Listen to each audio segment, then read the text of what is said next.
معناها احنا لما نمنع هذا الجسم من هذا الأكل الكبير بزاف فيه غدوة من النضو نلحقوا على الاستوما فارغة،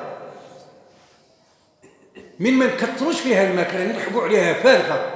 معناها من نلحقوا عليها فارغة ما فيهاش المواد اللي تعطينا السكر، فتمشي وتجيب السكر من الشحوم. أما إذا عمرناها الصباح تكون تطحن تطحن قيس الصباح 8 و9 و10 وفي خاطرها وراها تطحن وتعطينا السكر، وما تجي تكمل حتى يلحق عليها المغرب وتزيد تعمر. سمى ما نلحقوش كاع هذا التحول تاع الشحوم إلى طاقة. الشحم داخل جسم الإنسان لما يحوله الجسم إلى طاقة، السكر اللي يجينا من الشحم ما سموش الجلوكوز اللي ناكلوه دائما احنا اللي يحتاجه الجسم في 11 شهر ماشي نتاع الصيام، ما سموش الجلوكوز. السكر الناتج من الشحوم سموه الكيتون، لاسيتون. هذا لاسيتون سكر، لكن صار له كل السيارات هذاك اللي يدير ليسونس نورمال وهذاك اللي يدير السوبر قال هذا صافي. الكيتون هو سكر صافي، وسكر هذا الجزيئة نتاعها صغيرة. يقولوا علماء الطب يقولوا سكر الكيتون يدخل إلى الدماغ بسرعة، لهذا الإنسان إذا لحق عليه الأمر وبدل الجسم نتاعه يصنع الكيتون كاين اللي الذكاء نتاعه والفكر نتاعه يتضاعف في رمضان، والجسم اللي يتغذى بالكيتون يكون قوي في رمضان. والسي إبراهيم ورانا ليلة غزوة بدر فئة قليلة غلبوا فئة كبيرة، لكن خاطر كانوا متشبعين هذوك أهل الرسول وأصحاب الرسول بهذا الفهم لآية رمضان في الجانب نتاع تناول المأكولات. معناها رمضان ما يعيش إلا اللي بغى يعي روحه، رمضان ما يفشلش إلا اللي بغاه، لأنها فيه طاقة. ربي ما يخليناش نصوموا وما يعطيناش حاجة اللي نتحركوا بها، لا دايرنا من ينجبوا الطاقة من دون هذا الكيتون اللي هو سكر رفيع وجيد للجسم. لازم نغتنمه باش ما نقعدوش نستعملوا الجلوكوز اللي هو السكر نتاع الطاقة العادية للجسم.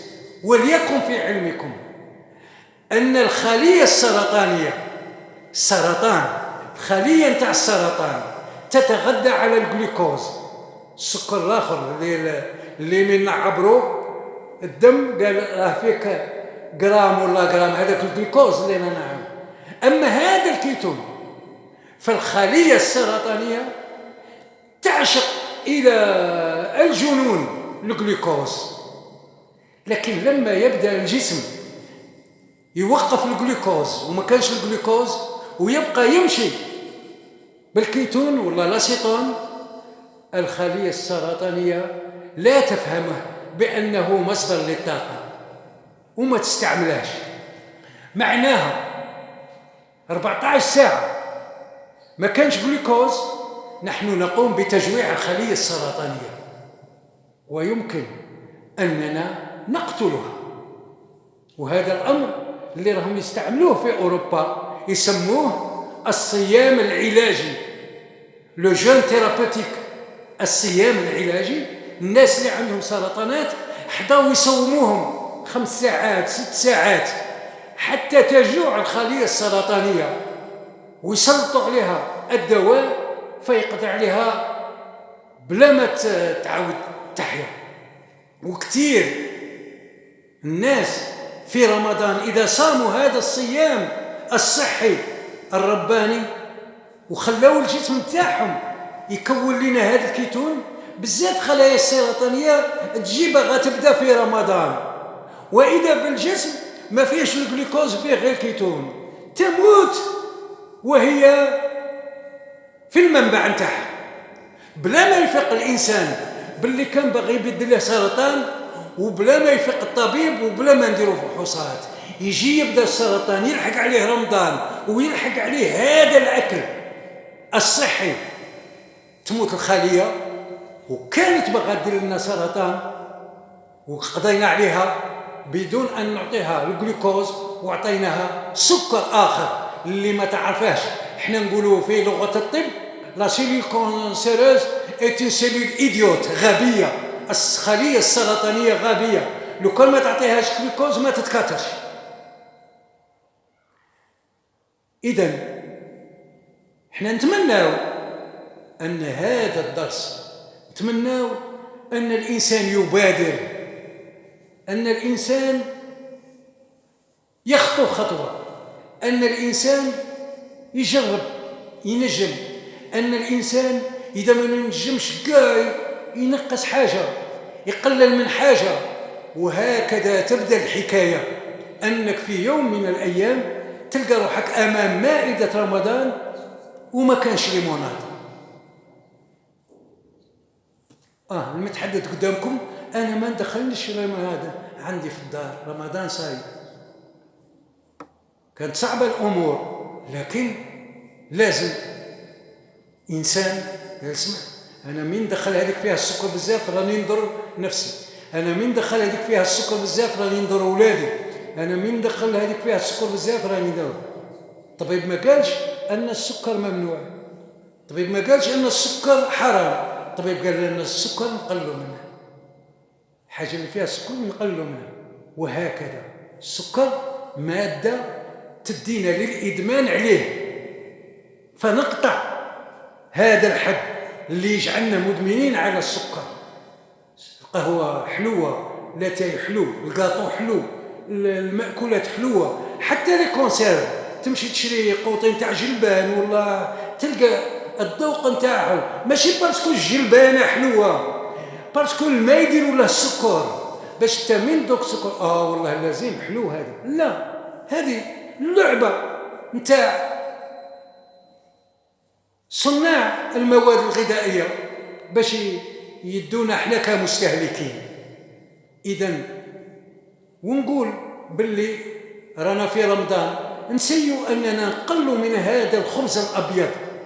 الخبز راه يتباع، الخبز تاع السميد لا نشرو تاع السميد، الخبز تاع الزرع راه يتباع، نشرو الخبز تاع الزرع، خاطر هادو مازال فيهم الالياف، مازال فيهم الاملاح المعدنيه. هذا الالياف النباتيه واش دورها؟ الالياف النباتيه في القولون، في القولون تاع الجسم تمتص السكر الزائد. لهذا ناس بكري اللي كانوا يطحنوا القمح وصوالح كانوا ياكلوا تقريبا السميد والقمح فيه عاد ديك الحمراء وشويه من الخلاء تاعه، كانت صحتهم صحه نتاع الصحه. يجي البرد ما ينضروش. احنا يجي البرد كاع الناس راه لاغريب ما كانوا يسمعوا بها ناس بكري. والله واش الحاج كانوا يسمعوا بها ناس بكري. لاغريب ما كايناش بكري، والناس ولاو فراجيل. يا تشوفه شخص يا هو يعطس يا هو نفايسيل، مشكله. دونك نقولوا ان الانسان نغتنم هذا 15 يوم ولا 14 اللي راه باقي ونبدو نغتنموها ونبدو نسيو. انتم الحضور بدي كل واحد يسيو، ما تفرضوش على اهلكم، راهم يقطعوا عليكم الماكله. فرضوا غير على رواحكم، سيو غير رواحكم. بدوه تقول لي حكيم قلت طرف شاميه فيه 15 حبه سكر وانا في خاطري ناكل، نقول لك الطبيب ما يمنعكش، قبض المغرف ومغرف صغيره ودير باش قلبك يرتاح. ايوا قرصاي بركات الزلابيه في خاطرك، ما نقولكش ممنوع.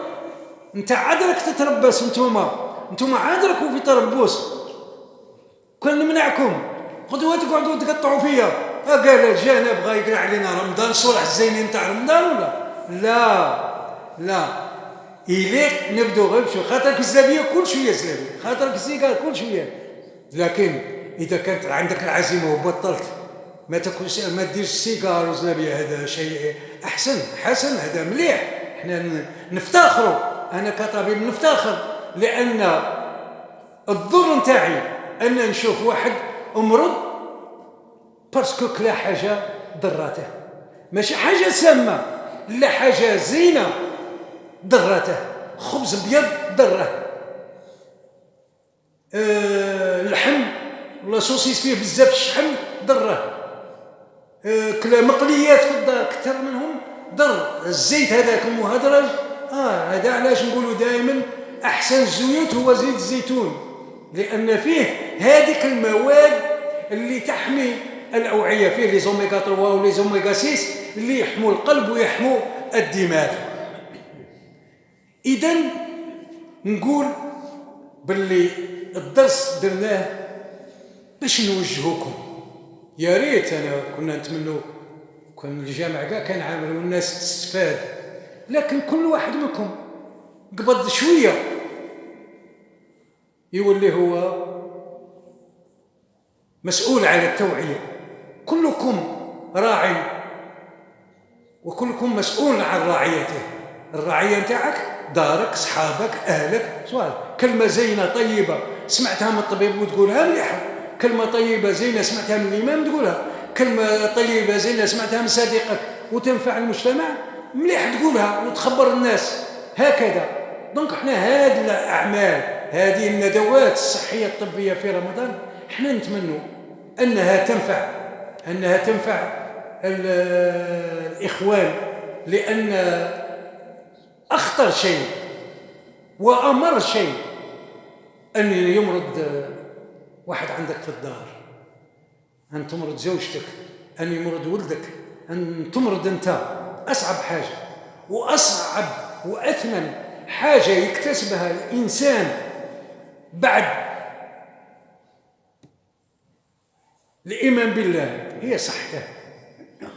الصحه تاج على راس الاصحه لا يراها الا المرضى. زين ندوروا في الشوارع، نمشوا للبحر ونشوفوا الناس قاع فرحانين، لكن نشوفوا الناس الاخرين راهم في السبيطارات، شوفوا الناس الاخرين في الليل منين يقعد في السرير تاعه ويقعد ينين، هذاك يقول له بشحال تشري الصحه، يقول لهم نبيع كل شيء ونشري الصحه، نقعد فقير ونشري الصحه. ونختم لكم بواحد القصه.